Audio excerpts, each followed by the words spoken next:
Hello, my name is Brune Ramesen and now it's time for another Norwegian lesson. So, we're going to talk about the irregular adjectives in Norwegian.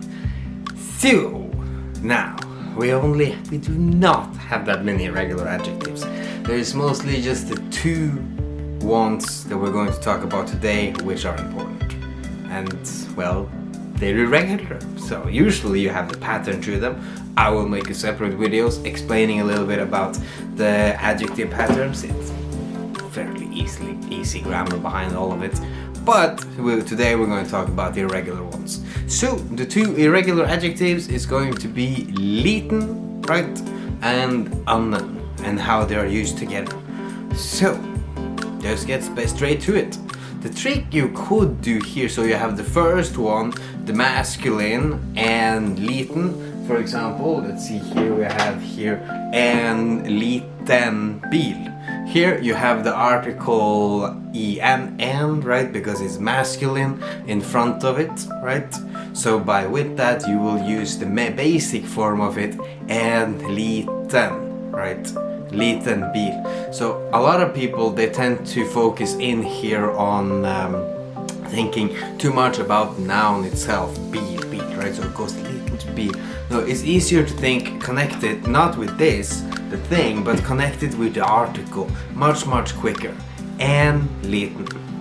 That's a little bit easier, of course. And then we got the feminine as well.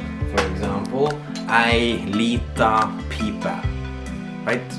Of course, people in Bergen will not use the feminine version, so you go on that one, just keep it, because we can choose which one. I lita lampe, for example. Many things there. Remember to keep that A, the Norwegian A, a little bit strong. I lita lampe, adding on there, right? Very important to get those, just really focusing on the vowels. There we got that. Or we got, for example, the neutral, right? And then here it's et, lite. Remember to put in that et, for example, et lite fly, right here. Et lite fly, right? Neutral, et in front of it, so we have this now, for example, et fly, and therefore we go et lite. So when you have that programmed, you will, well, by time you will know which article to use, whether or not it be en, I, or et. Right, so you'll connect it instantly towards those, and it'll be hard to say, for example, en lite. You'll be like, oh no, lite, because you have them, the proper adjective connected with the proper article, right? So you have then, so to sum up those three, en liten masculine, I lita you got there for the feminine, or et lite for the neutral. Right? Remember to make sure we hit those vowels properly with our mouth.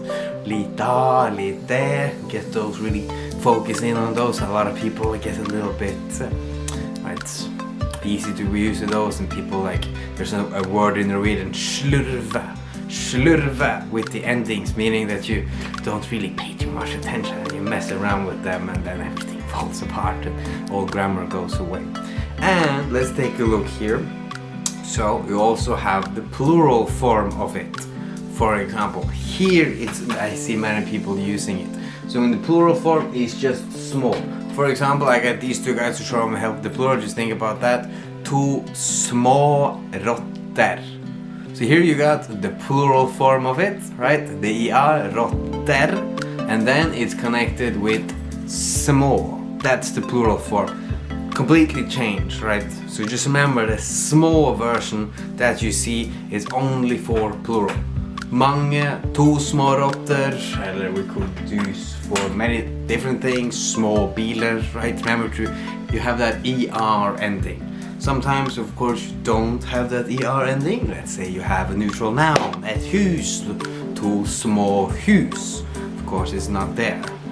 But yes, starting now. Alright, so, but that ikke lite regn, that's different amount word. But yes, so you have those, that's those ones I've been going through now are the ubestemt form. You also have the bestemt form when you go den, der, or die, right? This is when you put the adjective in front of a noun in bestemt. like you have be instead of en bil, we go with bilen. Then you will use den lilla. Here irregular adjective, right? So you go den lilla bilen.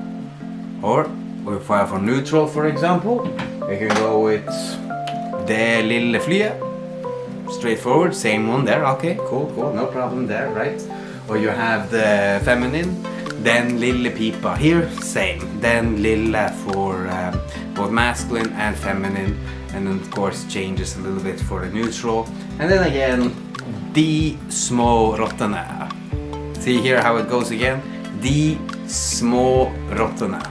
You have that. You go with the D, and then small is still there, but just D in front.